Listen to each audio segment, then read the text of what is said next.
Hi, welcome to North of 48.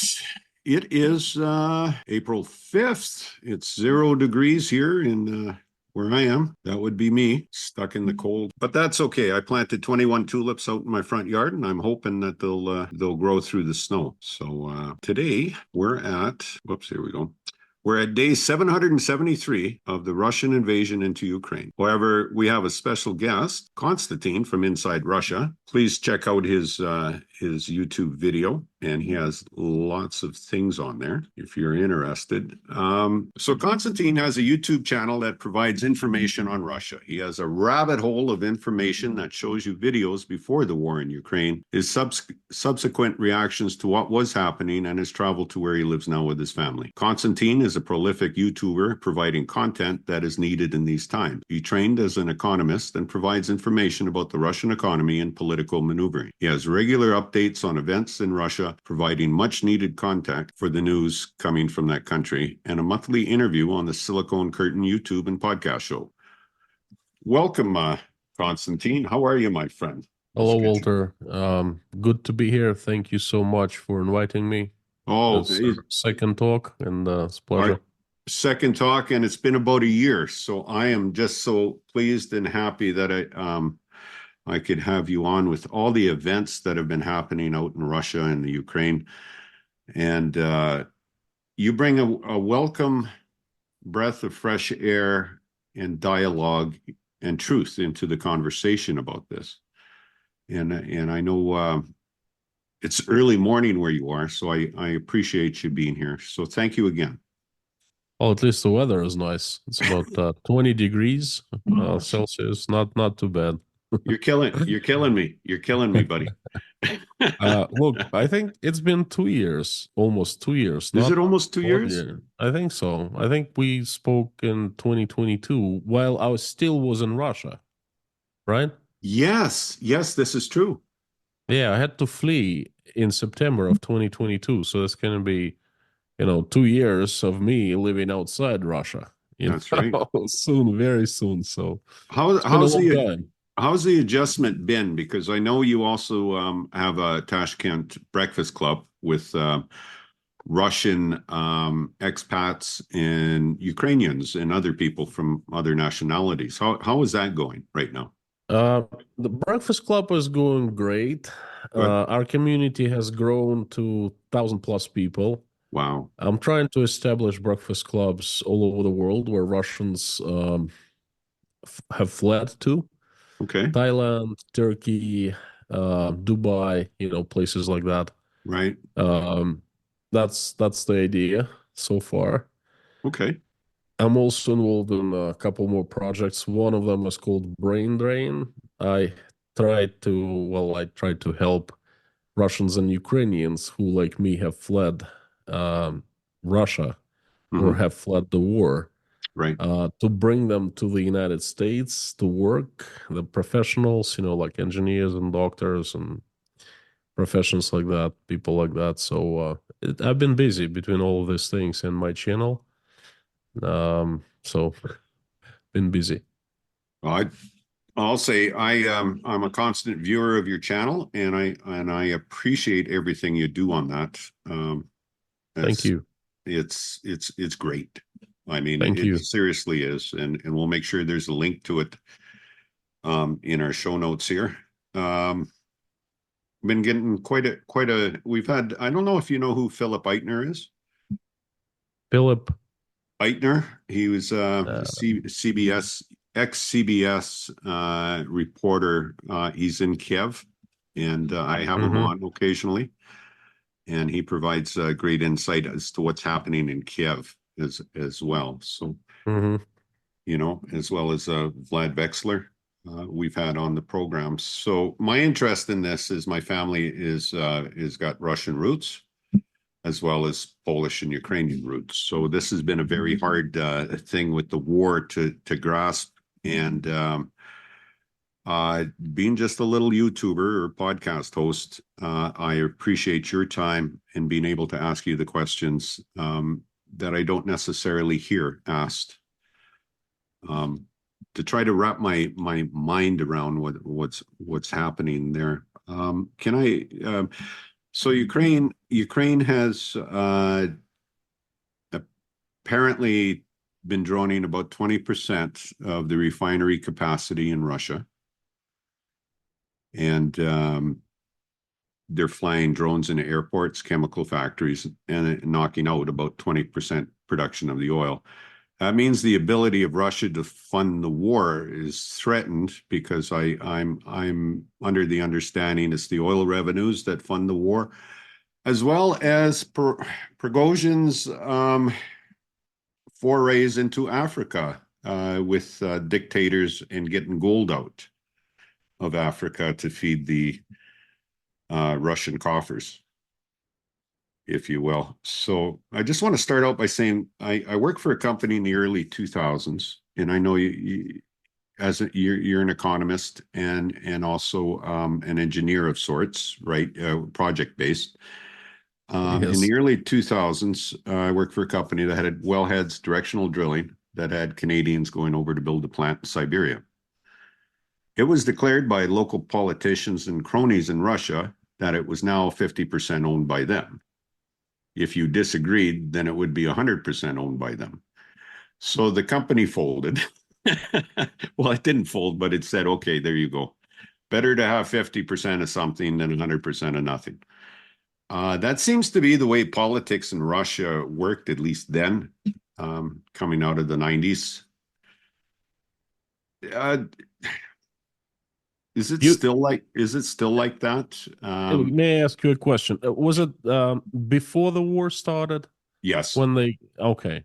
Yes, okay. Yes. Early Understood. 2000s. Early 2000s. Yes, that sounds familiar.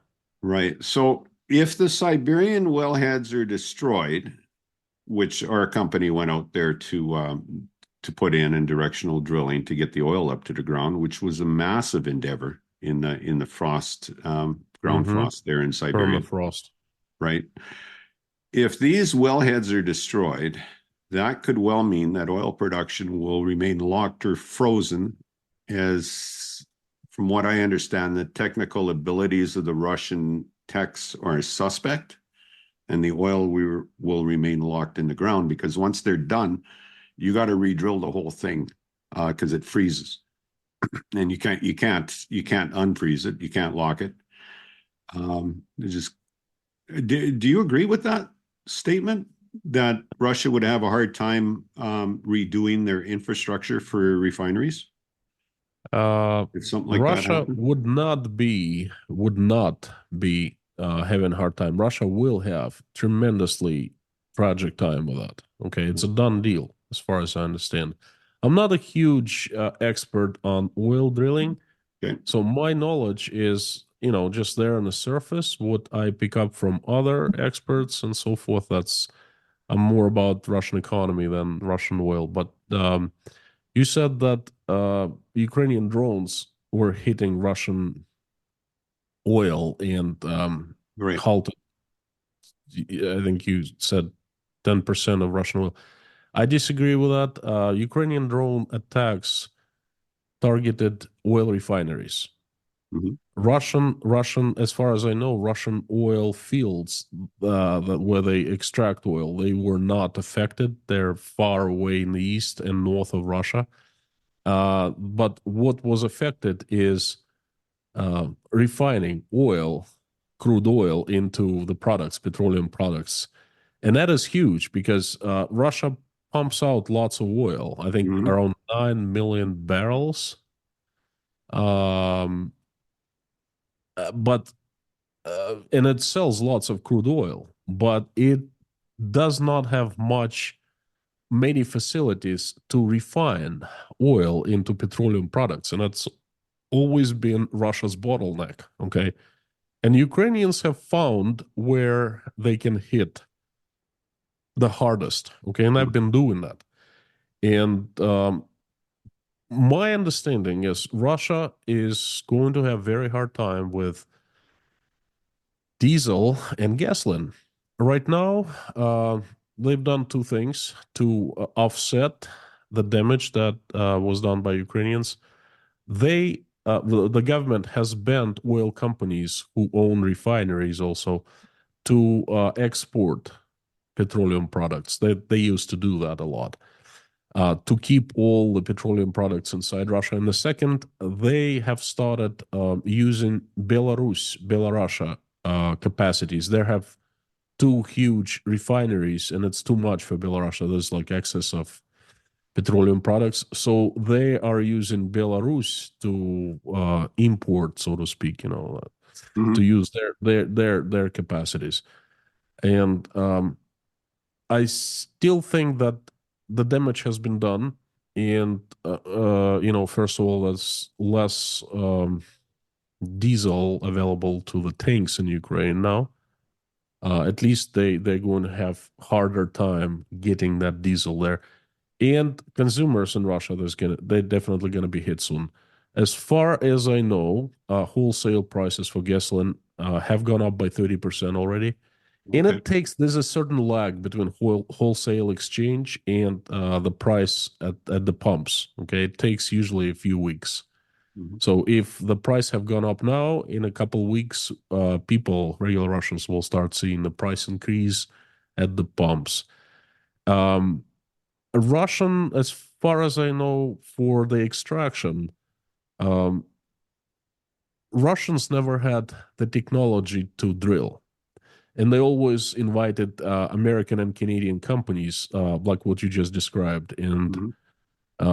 for the most part, they outsourced that kind of work. They never possessed technology because that's a very sophisticated technology.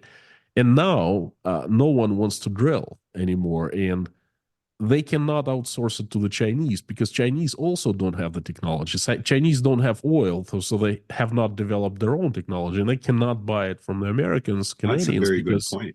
Yeah. because you just don't want to sell it to them. You know where the technology will go to. Mhm. So Russia has voluntarily decreased the production by 900 gallons, I think, per day. Right, per day is this? Per day, I think. Yeah. Yes, per day. In the last 12 months, they're saying that it's due to OPEC plus agreements. Yeah. But the thing is, Russia is not a part of OPEC, and it does not have to follow the OPEC rules or OPEC agreements, and that never well, it was not a part of OPEC bunch in the Mhm. past. So there are people, experts, saying that Russians are using OPEC Plus name to mask off its decline in oil production. Whether it's true or not, I don't know. Again, I'm not an expert. I'm just picking up the knowledge on the surface. Okay, Right. that's what I know about Russia's oil production and Russia's oil industry. Well, there were reports out of Russia that the economy was growing by 2%, and I think you covered this, right? Yes, And extensively. it's something like it was growing by 1%, and then the war started, and all of a sudden they're up to 2%, um, based on information supplied from the Russians, is my understanding from the government. Do you think that's true? Is the Russian economy growing right now? It is growing in a way. It is growing a great deal. Well, see, Russian economy can be split in two now. One is regular economy, civil or civic industries, and another part is the war economy, the military-industrial complex. Mm-hmm. And the military-industrial complex has indeed grown by, I don't know, 40-50%. But it means that the rest of the economy, the rest of the industries that are not part of the military industrial complex have fallen, they've declined tremendously. Yeah. Okay. And what the government, how is this, how is the economy growing? Okay. There are no investors left in Russia. All foreign and domestic investors have fled. Okay. That's smart people. Mm-hmm. Like how can it grow?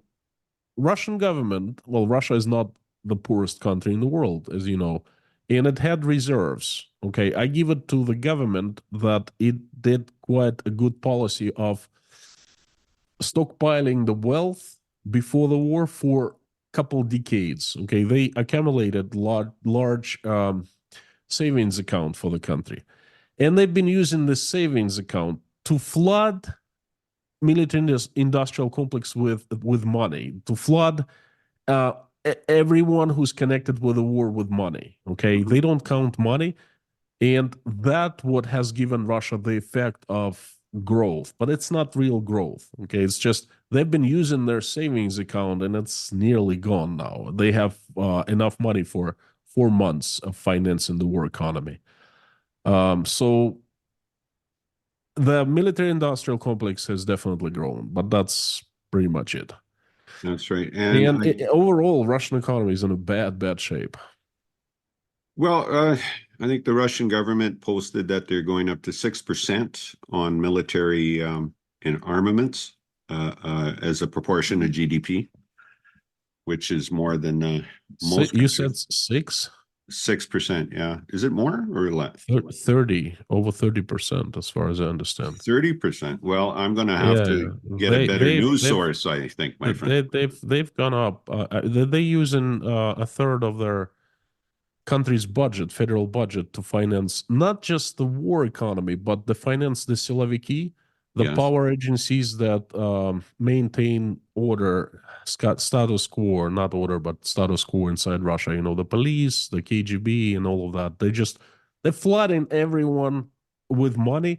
Whoever is connected with the war, whoever is serving the government, you know, they're not counting money for them.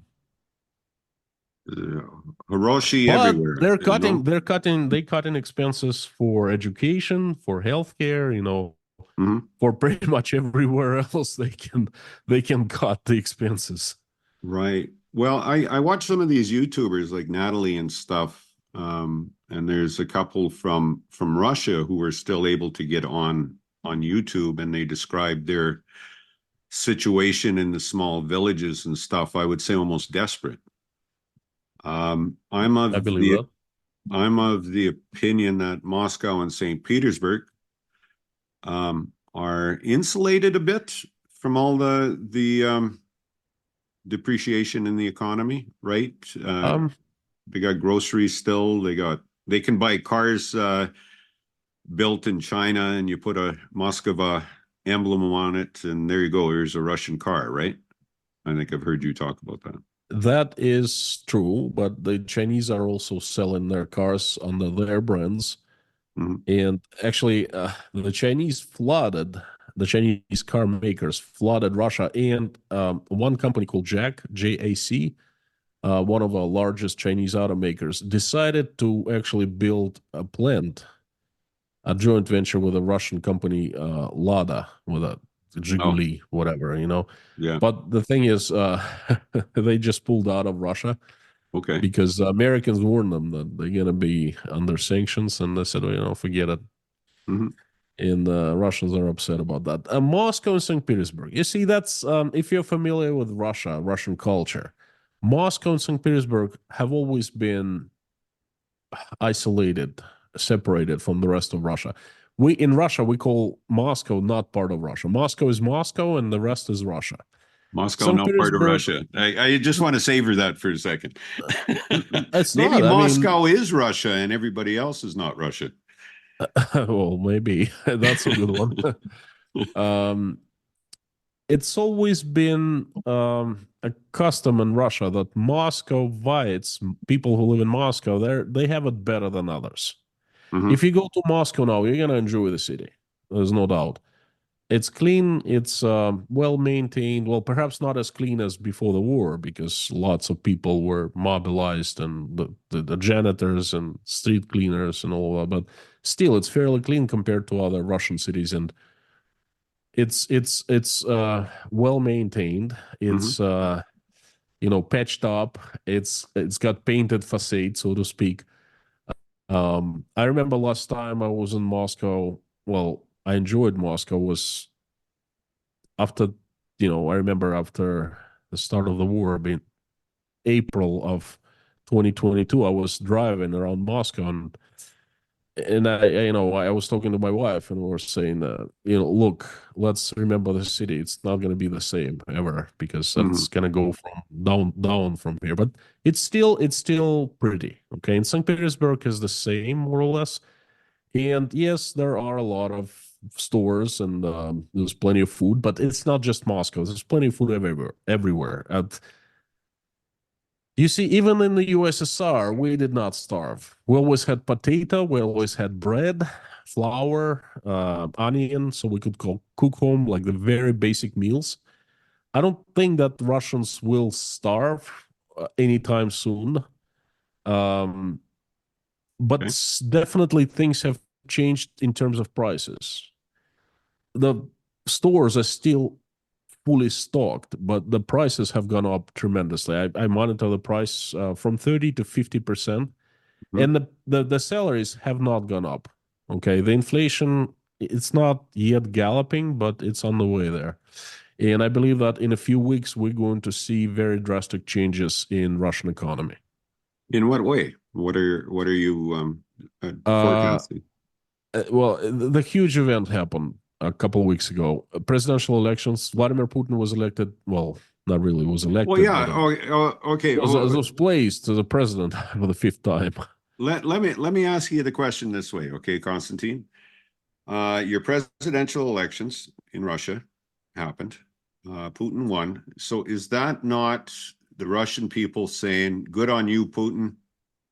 You're doing the war good. Keep going." Is it not a plebiscite on Putin's ability to rule? Because it Well, was it was it was fair, right? It was a fair election, was it not? no, not really. No, it was not fair election. No Excuse one me. really knows how fair it was, but Mhm. I think that there's no way that 80% of people, 78 point whatever, could have voted for His Putin popularity for is going war. up. It's on the way up. That's the best result he's ever had, right? Said who?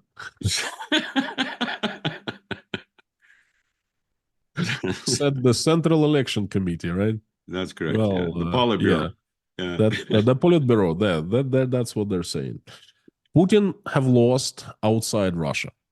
I Right. witnessed myself how almost every single Russian here in Tashkent got up and stood in line, in a huge line, to vote. And in every city where the diaspora is, those of us who have fled, Hmm. everyone came up and showed political activity and voted against Putin. So Putin lost outside Russia, Yeah. that's for sure. And I think the real results, we don't know what they are. Okay. A lot of people do support Putin and they're brainwashed. They do support war. And that's very sad. Sad for me to say, to admit. But it's not his election was not landslide. His win was not landslide, and it's just so much murky water with that Well, elections. I've seen the videos of putting the green dye into ballot boxes. Yeah, all I've over seen the Russia, all videos of over, ballots already being in the box and then them putting the all box over, out all over, all all over. I over. mean, this, Yeah. yeah, all over Russia. I mean, it's not fair elections. Right. But anyway, they're, why they're so important for Putin? Okay, he could have said, "Oh, I'm gonna reign Russia until I die," right? Right. No, Right. he wants to maintain this facade of democracy. He Okay. wants to maintain, like you said, the plebiscite that all Russians said, "Okay, Putin, we give you the power to rule Russia for 6 more years, be our president, make decisions, and so forth." That's the official admittance of him as the ruler of Russia. That's why it was so important. And that event was hugely important for the vertical of power because people were who are running Russia basically. Putin ordered them to deliver the victory, and they did. They did everything they could to actually deliver it. And I call it 6 months of sugarcoating Russia. Okay. Sugarcoating so people would not get upset so much with things. For example, prices going up. For example, Russian ruble devaluing. For example, inflation is, jumping up a great deal. So they were trying to sugarcoat everything in the economy um, to keep people calm until the election. But now the elections are over. the election is over, and yeah, we're gonna be seeing a drastic change. First of all, Russian ruble is going to be devalued a great deal. Second, the prices will be let go, so to speak, so that we will see a huge increase, spike in prices. Third, gasoline shortages possibly. Right now, Russia is an agricultural country, and this they start planting season. Okay, and will they have enough diesel fuel? Big question. Uh, and overall, another thing is mobilization. It has started already, a new wave. They need 300,000 more people. Okay. And other smaller things not so pleasant. So basically, the masks are off, the sugar coating is off, and that's why we're gonna be seeing quite a few changes.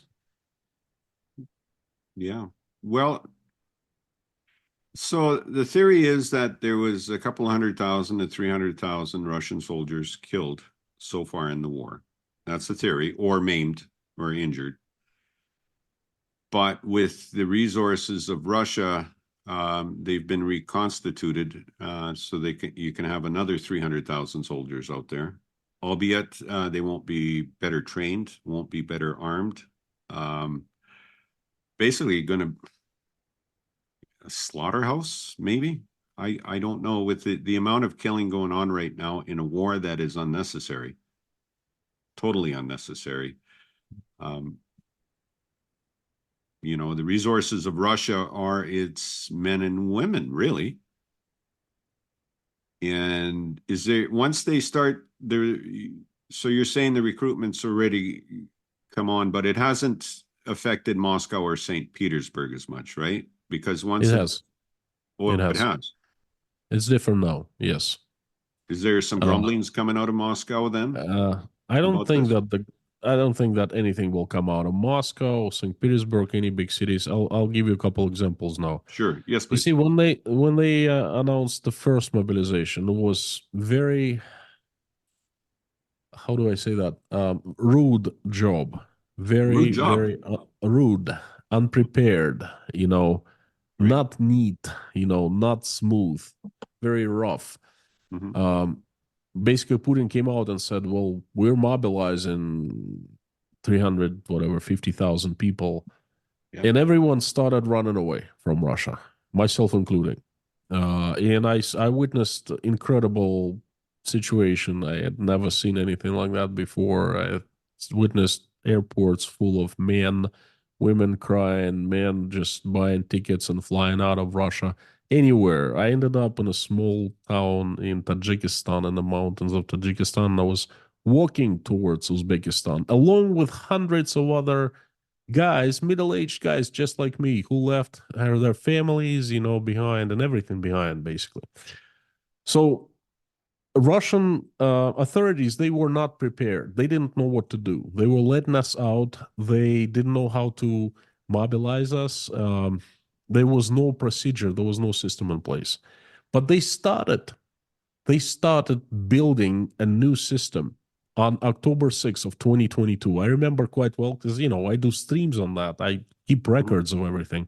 It seemed like KGB was allowed to, well, was made the center. There was no unification of different agencies. For example, Border Patrol didn't know who was summoned to the mobilization centers or not, and they were letting out those people who were summoned. There was no united database, okay?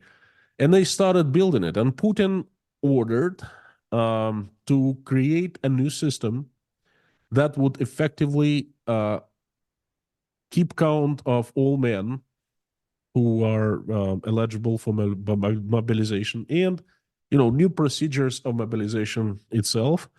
And he ordered that new system be over and commenced by April 1st, 2024. And, Wow. a few days ago, and I think it was even ready and commenced before the deadline. But now the core of the system is everything digital. They have new laws now. For example, they don't have to summon you. If they want to mobilize you, they don't have to summon you. They simply put your name into the database. I don't know how they do that, a check mark or something like that, and that's it. Automatically, you're not allowed to leave Russia. If you don't show up to the mobilization center in, I think 7 days, either 1 or 2 weeks, your driver's license is automatically canceled, revoked.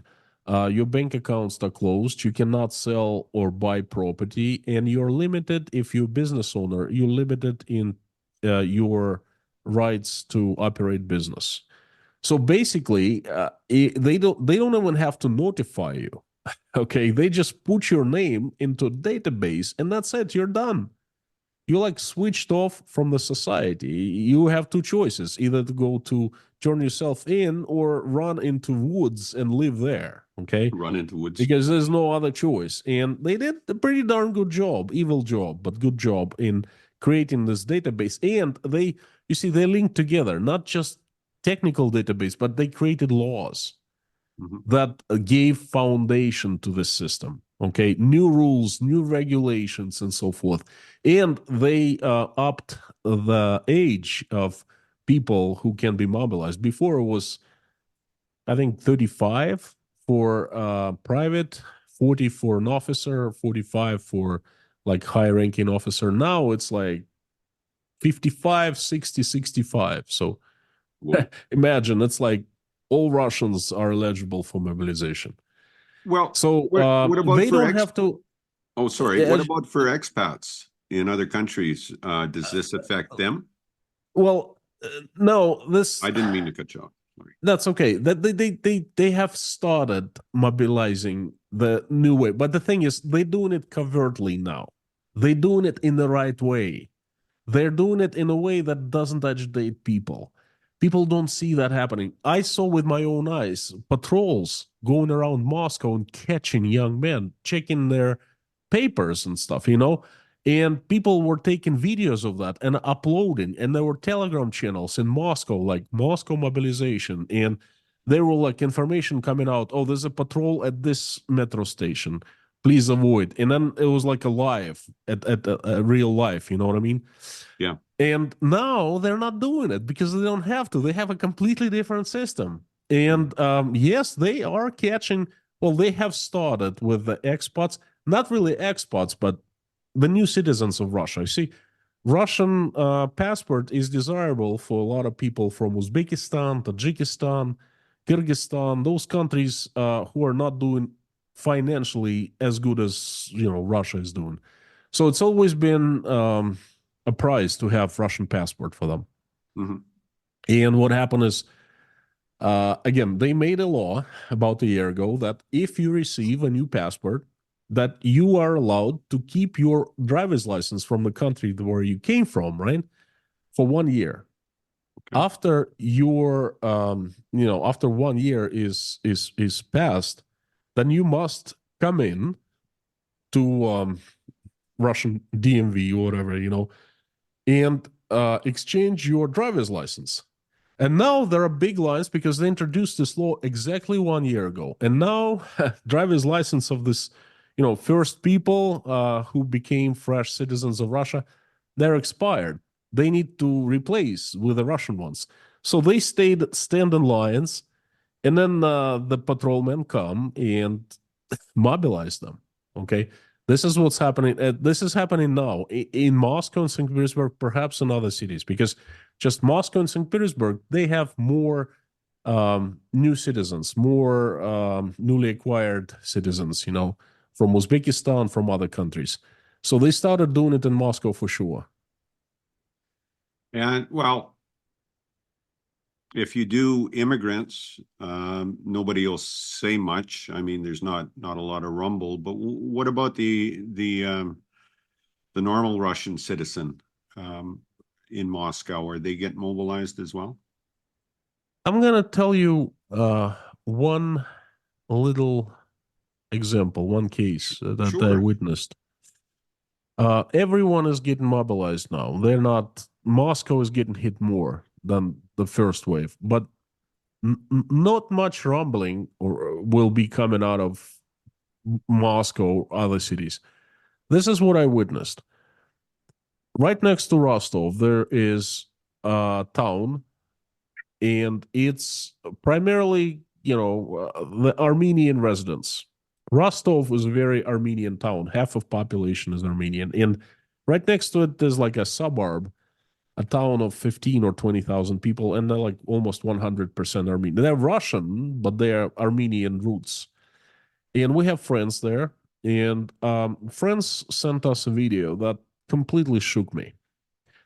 Now it's imagine it's October, early September, late September or early October of 2022.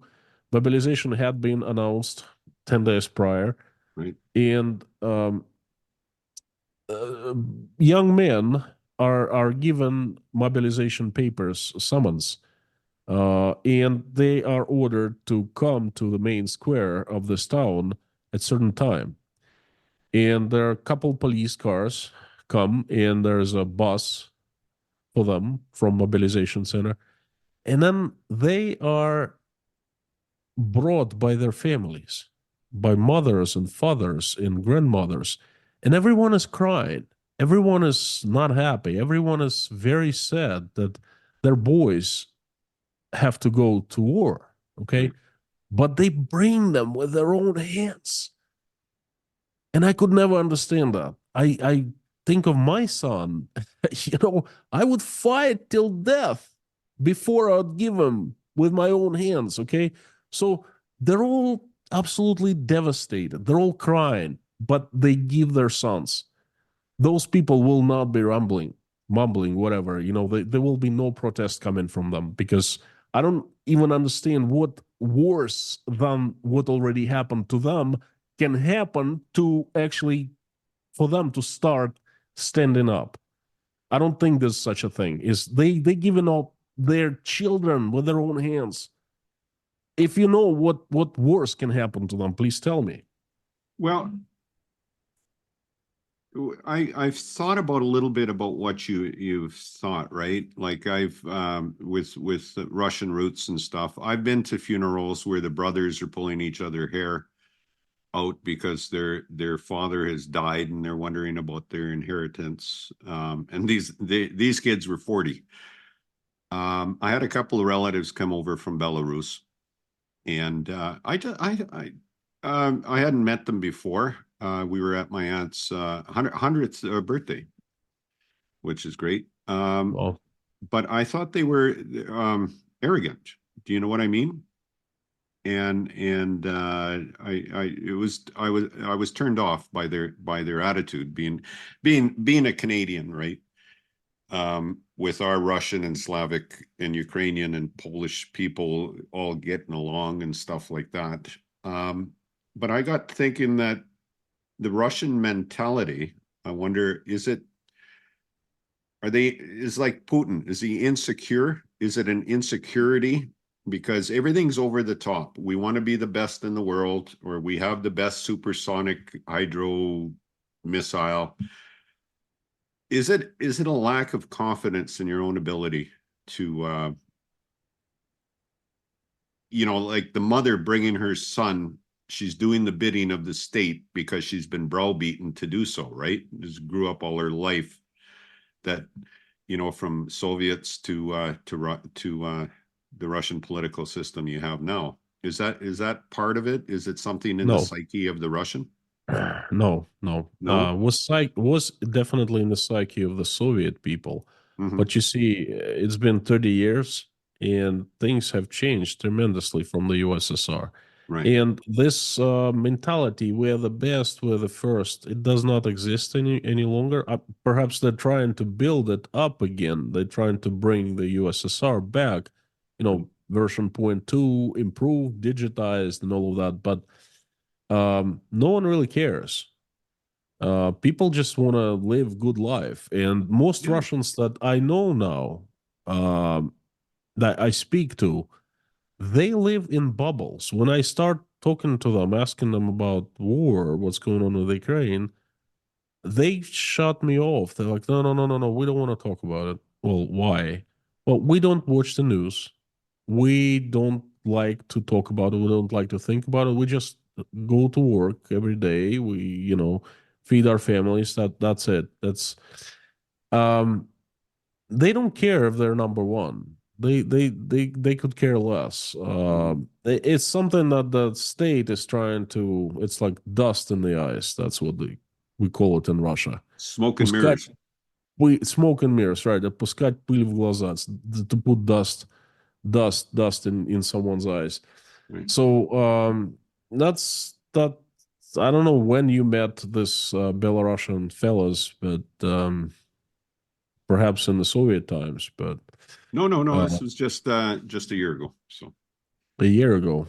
yeah, Why? I'm not sure how they got out of the country, but they did. So hard for me to. Well,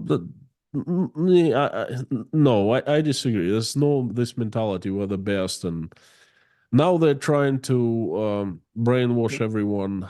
Oh, we are surrounded by the enemies. We live so badly because it's not our fault. It's our enemies' fault. Our enemies are destroying. They've been conspiring against us since they're the ones responsible for the breakup of the USSR, and they've been trying to destroy sovereignty for the past 30 years. It's their fault. Okay, it's so much easier to not to take responsibility for your life. And I guess that's what Russians really like of doing. Give you an example. That's good Look, food for thought.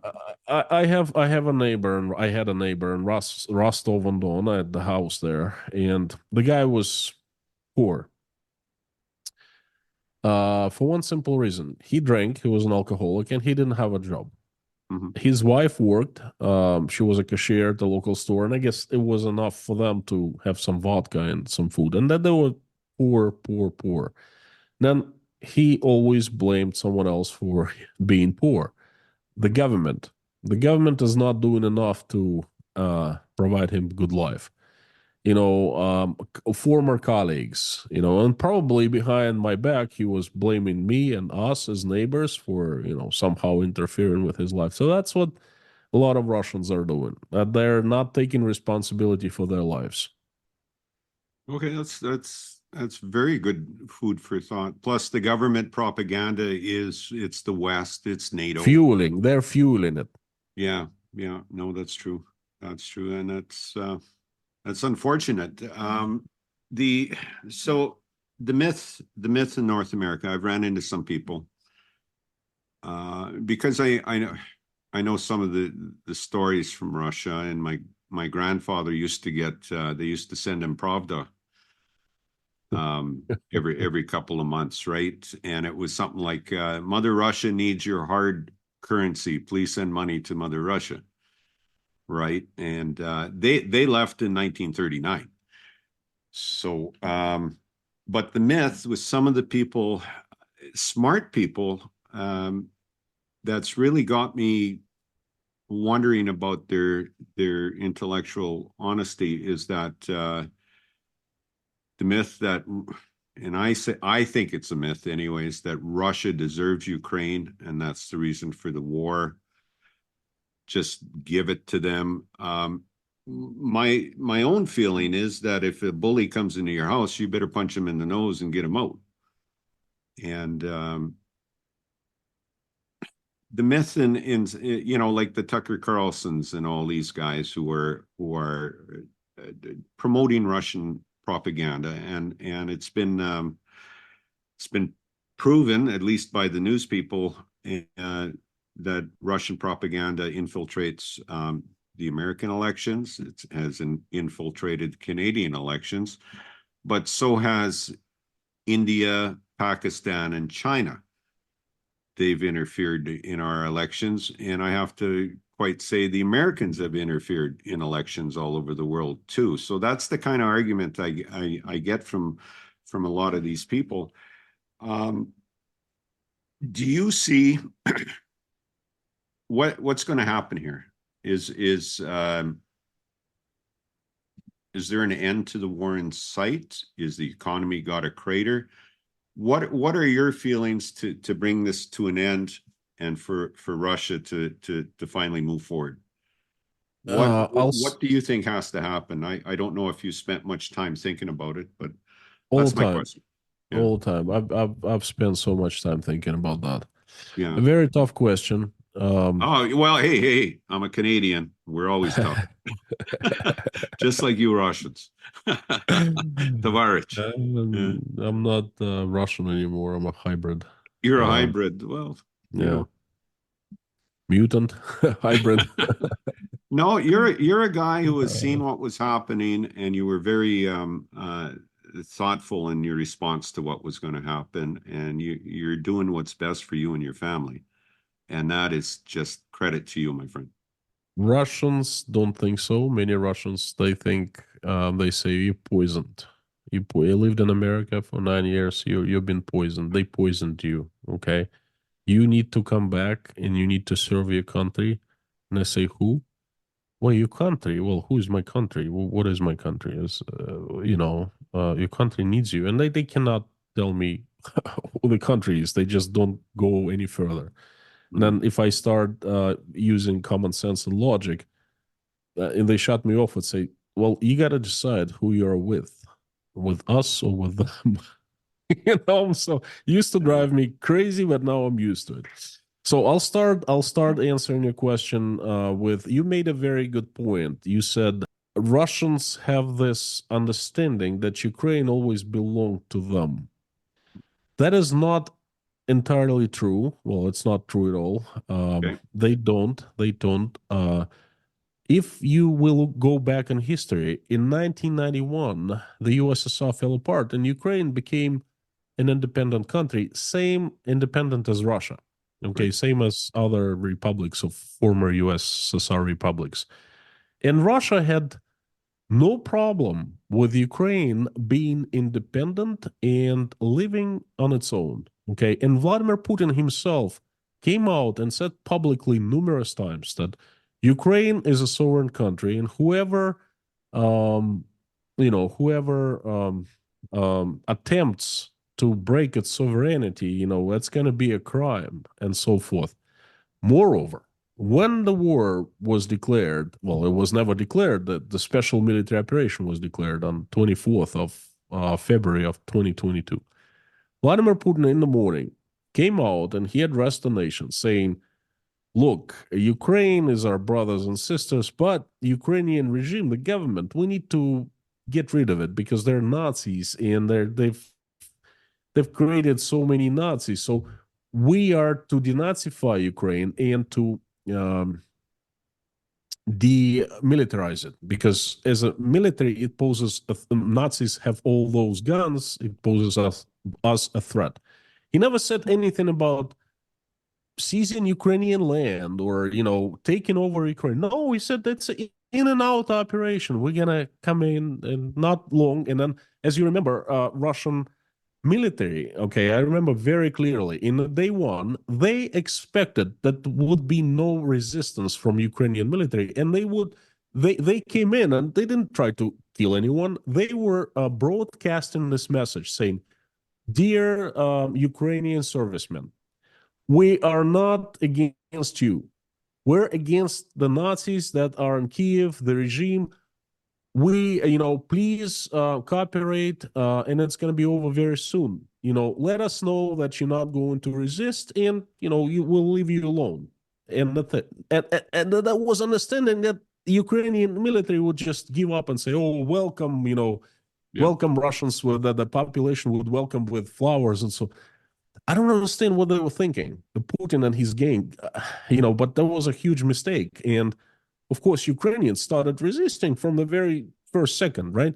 Hmm. But there was no intention, and at least, well, it was sold to the world. There was no intention to take Ukraine. And moreover, Vladimir Putin, I remember, I made a stream. It's on record on my channel on 22nd of March of 2022. He came out and he publicly said, we are not to seize Ukrainian land. Not one centimeter of Ukrainian land will be seized by Russia. Okay. Hmm. 6 months later, he was annexing Kherson. Mariupol, part of Zaporizhia and Donetsk and Luhansk. Yeah. What the hell? So in original intention was different, but then things did not go as planned. This is my understanding, and they changed around on the spot, and they started saying, "Well, Ukraine always belonged to Russia." They made it up as they went. Mm. Okay, and I clearly remember that things started changing when they couldn't take Kiev, and they withdrew their forces in March after a month of fighting for Kiev, and they couldn't do anything. Right. Okay. And then they started coming up with the idea how to justify the invasion, how to justify what they had done. Mm-hmm. And that's when all these crazy ideas started appearing. And then what Putin is saying right now, it took them almost 18 months to come up with this stuff because this is all fresh stories and fables and bullcrap. So I hope I answered your question. Yeah, big time, big time. I like that view from inside Russia. I mean, no, that's very interesting.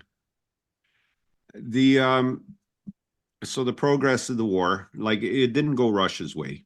It wasn't a 3-day victory. It wasn't a 3-week victory. It's a long, slogging affair. And one thing the Russians are good at, I would say, is holding on. It's like giving somebody a hammer to go chop a boulder. That as long as that person gets paid for it, they'll keep hammering away at the boulder, and it'll take them 100 years or whatever to chip it away. Is there going to be, first of all, is there going to be a rebellion in Russia at all with Navalny dying? Is his wife have any? Do Russians look up to her as they looked up to Alexei? I guess is my question. Um, I am very sorry to say that, Right. but it's not going to make a difference. It's a tragedy. I personally, well, let's put it this way. How many Russians came out to say last goodbye to Alexei Navalny? You know that? Thousands, thousands, right? Thousands. I'll tell you, 20,000. Okay. How many people live in Moscow? What is Around it? 20 million? 20 million. Wow. Or Okay. I did not know that. 20,000 out of 20 million? Right. Do you think that's enough? How No. many people came out in cities with like 1 million people population? Rostov, Kazan, Volgograd, and Hmm. what, tens, hundreds, perhaps. Right. Um, I have not heard any support for Navalny's wife. Okay. Navalny is a very bright spot for us, for the ones who are outside Russia. Right. Um, he's um, he's united the opposition, so to speak, but unfortunately, I think that he's done very little effect on the you know the The Russians, majority of the population. majority of Russians. Yeah, Right. majority of Russians. Yes. Right. Okay. The terror attack at the hall there, at the concert hall and city hall. Uh, that was something. You've done quite a few streams on it, emergency streams, and I watched it intently as it was Yes. going. And I think there's 140 people now are listed as dead, somewhere around there, and more injured. Do you personally believe Ukraine had anything to do with that? Of course not. Of course, Right. that's nonsense. I mean, Right. there is proof that Ukraine had nothing to do with that. ISIS released first-person footage of the killings. Yes. I mean, how would get their hands on that hours after the attack was done? So this puts a big fat dot, the end, to Yes. this speculations of the Ukraine. Okay, that's the proof, the bulletproof proof. The bulletproof proof. Uh, yes, I figured the first thought was they're gonna blame Ukrainians. They're gonna blame Ukrainians, and they're gonna use it as um, an excuse for tightening the situation in Russia. For example, announcing mobilization and so forth. But I don't believe that it was unexpected because the government acted in its own Russian government way. They didn't do anything. They didn't say anything. They were dismayed by this. They didn't know what to do for the first Mhm. few hours. Okay, if they wanted to, if they were behind it, okay, and if they were, if they had known about that, then they had been prepared. Okay, they would make statements right after the attack and so forth. But basically, still, 2 weeks later, they haven't done much. Right. So it just tells me that they knew of the possible attack because Americans and the Iranians, as it turns out, the Iranians told them that there's going to be attack in the Crocus City Hall. Yeah. They knew, but they didn't do anything, and I don't think they did it on purpose because I think that just it's unprofessional. They thought it would not happen, things like that. So Right. Well, that's some commenters have said it was a false flag operation. I personally don't think so. I would hesitate to imagine that the government would let 100 the attack commence just to prove a point. However, I'm unsure because the police station was a block away, and then not the block away. It was in the same building. It was in the 50 same meters building. away. Okay, end of the Yes, block. around the corner in the building, 50 meters. It would take them to grab their guns and to run. It would realistically take them 2 minutes and 3 minutes to walk. Right, And there's riot police, Rosguardia headquarters, national headquarters, 30-minute walk from right, that place. They showed up 1 hour later. Okay. right. They drove up in the cars. Do you think the government might have let them do it, or do you think it's a false flag, or what are your thoughts Uh, on this? my If I can first, my ask you first, politely, my I'm first asking thought, politely. yes, my first thought was it was false flag because I was expecting something like that after the election. It would be a perfect event for sugarcoating to be stopped. Okay, um, but how the government acted after, I you know, I mean, I cannot be 100% sure, okay, Mhm. but there are cons against it being a false flag attack. And, first of all, ISIS has claimed responsibility. Why would they if they didn't attack? And they have unique footage that no one else has. Okay, they released it right after the shooting. So, and that could not be faked in any way.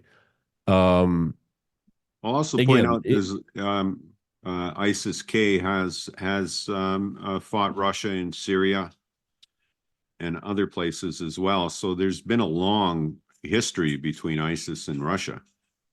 And well, I think Russia is going to be seeing lots more terror because fundamentalism is on the rise. You see, Russia has become a murky waters for everyone, right. including those bad guys, from the Middle East. And unfortunately, I think there's going to be many more threats now in Russia. Mhm. Will Putin's grip on power tighten or weaken as a result? It's a Tough to dynamic say. situation. You mean after the result of Yeah, Crocus or attack? if there's some more terrorist attacks in the country. I don't think that it has changed much. No? His grip was tight. I thought that he was slipping in May and June of 2023 last year. Mhm. And his great slip was, of course, the Wagner mutiny. Yes. Okay. And I Yes, thought that indeed. was the first step of big changes in Russia. But that he outsmarted. He's a sly and smart guy. And his advantage that he outsmarts other people. He outsmarted Prigozhin, and I don't know what he did, but Prigozhin didn't continue his march to Moscow.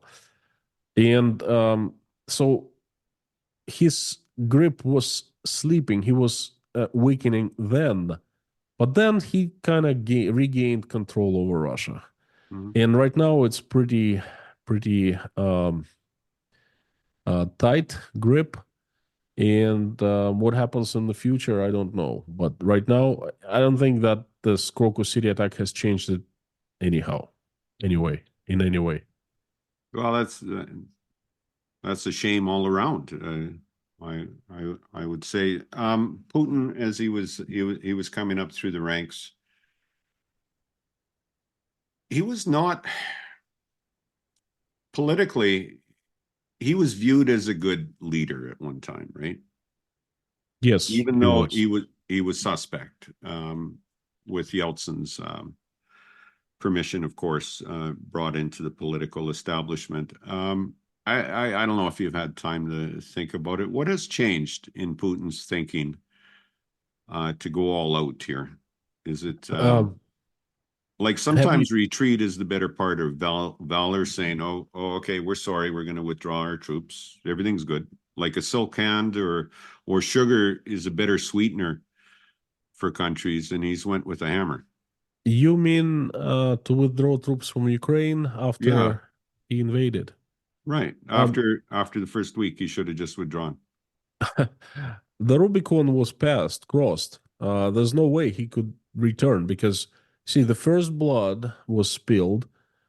If he would go in and immediately withdraw, how would he explain that Ukrainians and Russians were killed? For what? For nothing? Then that's his death. He's over. Once the troops withdraw, he cannot stop it. He's in Zugzwang. You see, he cannot move back. He cannot withdraw troops because that's he's going to be immediately over. Hmm. And then he cannot move forward because Russian army is not strong enough, and Russia is not turned out to be not strong enough. So he cannot advance in Ukraine, and he's stuck. When you play chess, this position is called Zugzwang. When every move you make, it puts you into a worse position. Um, that's basically where he is right now. It was worse before. It's a little better now for him, I think, but still, he cannot withdraw because he's going to face many questions. And as the president, as the leader, and as a man, he's going to be dead in I don't know, very soon.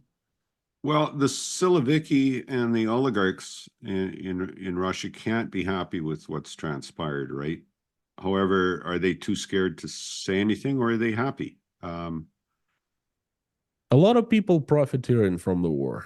Yeah, yeah, yeah, yeah. Again, there's so many things, so many sad things. Another sad thing to say is that a lot of people in Russia don't want the war to stop because they're making lots of money. They're advancing, in the power Hmm. hierarchy. Hmm. And I don't know what effect they have on whether they contribute to fueling the war or not, but I know for sure that lots of Russians not against the war. Okay. Okay, fair enough. Um, a lot of people have lost a great deal, and especially the oligarchs. They used to be, well, Russia was a place where they used to make money. Yeah. And, they used to live, their families and everything, all their estates were in the good places in Miami, in London, in Spain, in France, south of France. And now they've been kicked out of everywhere. Many oligarchs have their assets frozen, um, money confiscated, properties confiscated. So they definitely have lost a lot.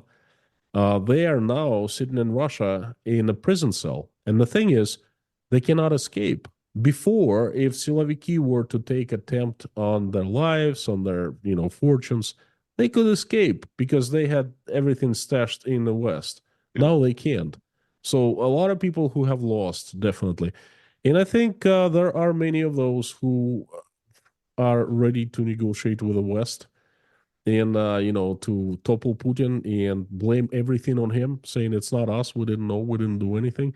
Please Mhm. forgive us. We'll do anything, if you forgive us, if you let us back into France, to the USA, you know, to the good places, to Yeah. London. And I think Putin is very afraid of that. He knows that a lot of people are in those positions who are much worse than they used to be. Right. Again, I don't know to what extent. Okay, fair enough. You were saying that you don't think Putin has much longer. Did I hear that correctly? Or No, or no, no. or I said if he were to to withdraw troops back to Russia, sure, he would be done in a matter of very short time. right. That's what I think. But Putin has well, here's the thing we do in society. We wait for the dictator to pass away and we think, oh, it's going to be better, right? No, Putin is over the age of the lifespan of an average Russian, but he has the best doctors Um, his money can buy that he can modern find. medicine does wonders. You're right. This is true. Canadian medicine, you know, Swiss medicine, American medicine does wonders. Probably used that in the past. Oh, I have no doubt. I have no doubt. The political establishment, well, okay, so for the next little while, it doesn't look like anything's going to change. Um, Ukraine's going to keep trying to hurt the infrastructure in Russia. Russia is going to keep bombing the cities in Ukraine. Walter, Where is the off ramp here? Is there an off ramp? you see, life is much deeper and much more colorful than any of our understanding of life. I'll give you an example. The Please. USSR, in the summer, July and August of 1991, early August, things seemed absolutely solid. If anyone were to tell me or my parents that in 3 weeks we would wake up in a different country, we would laugh. The Soviet Union was going strong as ever. Army was strong, or it seemed at the time. Mhm. Ideology was there. Things were changing, perestroika, but those changes did not seem so profound to destroy the country. Okay, and 3 weeks later, we woke up in a completely different paradigm. Literally, it took 3 nights, 2 nights, okay? And we woke up in a different country, in a different world. And not just the Soviet Union, but the entire world changed, okay? Yes. And if anyone had told us days before that it would happen, we would not believe. And now no one would believe, okay? So I can't say that, oh, nothing will change. Anything can change, um, in a blink of an eye, just like that. I don't know. If we, I live by this rule. If I want to make God laugh, I tell him about my plans. So I believe that anything can change. That the trends are for long conflict, yes. What I'm pretty sure about is that Russia has been transformed for decades, if not generations, because Russian people have changed inside, and it's not a good change, and it's not gonna be undone very, very, very easily. Okay, it's look at Germany. It took them what 80 years to change, and that's gonna take Russians a long time if they ever change. It's gonna take them a long time. But Putin, his gang, all these current people in power, they will go, and they will go just like that when time will come. Okay. Right. And the war will stop. I'm pretty sure it will. What's going to happen to Russia after that? I don't know. No one knows. Um, that's my answer. Well, that's a good answer. Is Boja Boja Boja is it's in the hands of uh because like you bring up Germany and then we see the rise of the far right again, at least in the media and far right parties. It's really incredible how the far right and the Communist Party of Canada supports Russia. And then over here in North America, we have the left wing, some of the people on the left wing, if you could say that. I don't like labels left or right or whatever. It's just you vote for the best person. They're on the side of Russia or have been. It's slowly changing. May I interrupt you, please? What other Yeah. arguments? Well, it's like I led off is Russia deserves Ukraine. Oh, just let them have it, and then life can go on. They don't want to get off the couch and work. That's the kind of people.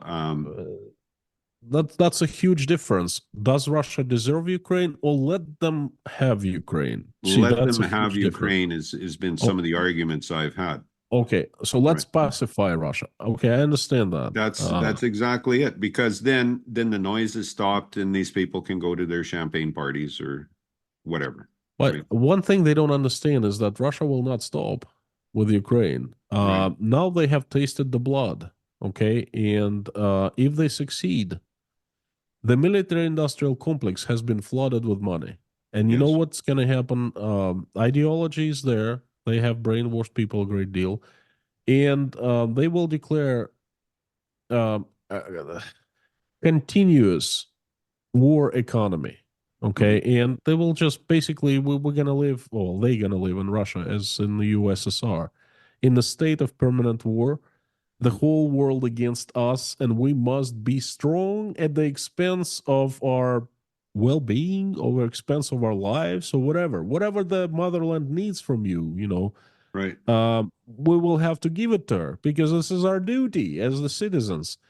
And Russian army is joke right now. But you know what? In 10, 15 years, if they continue doing it, if continue, you know, strengthening the military industrial complex, it's not going to be a joke. It's going to be a real force. And you know what? They're not going to stop with Ukraine. So those people in the United States and in Canada who think that, oh, let's pacify them, they're crazy. Yeah. I'm sorry, we do not give people labels. Well, I do. They're crazy. Um, That Send that them to label will Ukraine. stick. Yeah. Send them to Ukraine, okay, for a few weeks, and then send them to Russia and see how people live in Russia, how they're afraid.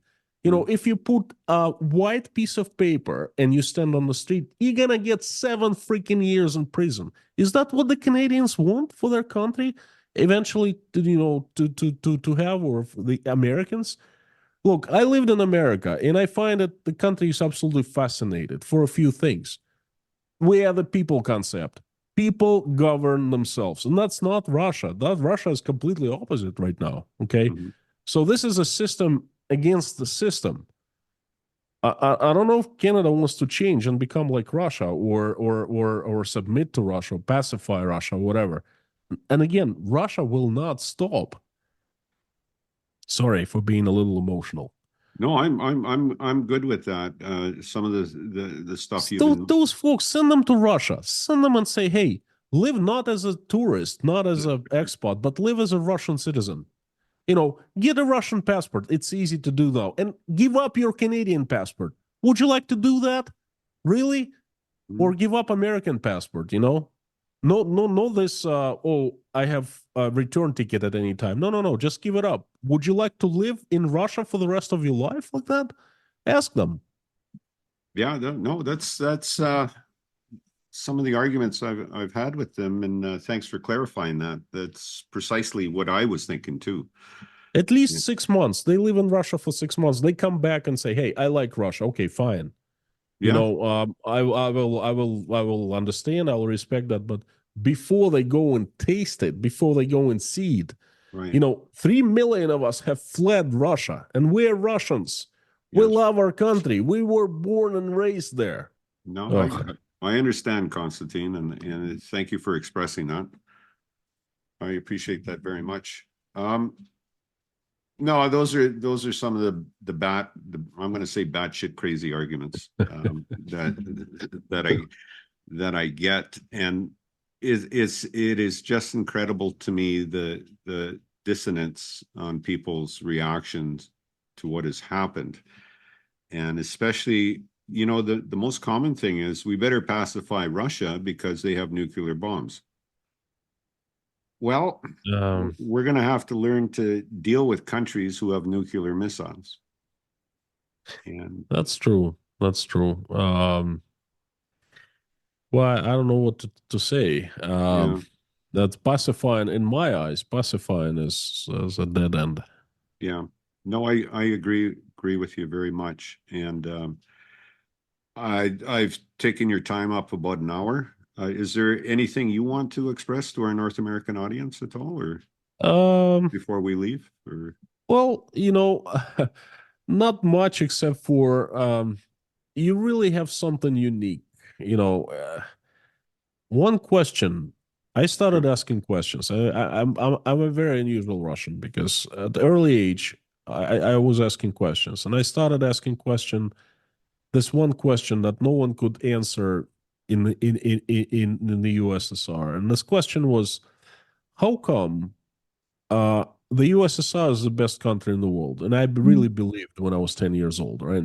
But how come there are so many people want to leave our country as immigrants and go to Israel, to America, and Canada, and no one really comes to us? We don't have immigrants in our Nobody. country. Why? I came to my mom, and that question absolutely shocked her. She said, I cannot answer. I don't know. I'm wondering myself. I came to my teacher, and my teacher basically told me to shut up and never say that, in a very polite way. Yeah. And I really appreciate. She taught me one of the first lessons in life.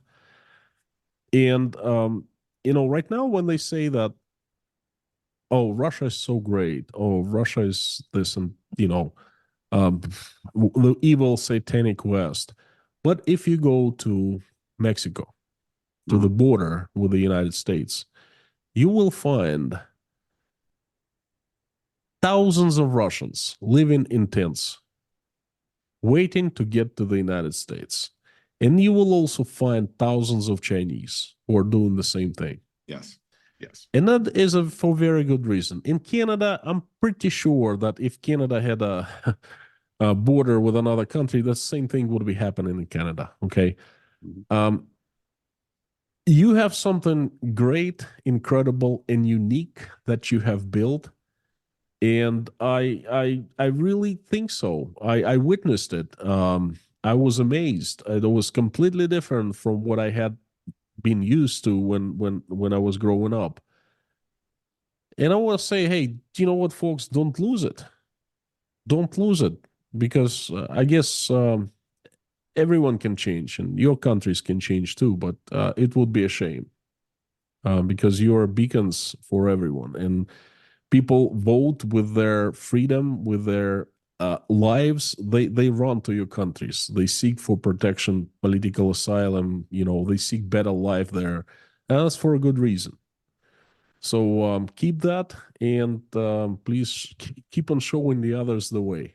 That's what I wanted to say. Konstantin, thank you for that. It's very profound thinking, and the dialogue on that is just tremendous. So thank you very much. Can you just hang on, and I'll close out the show, and Sure, we'll talk for a minute, if you don't mind. sure. Thank you very much.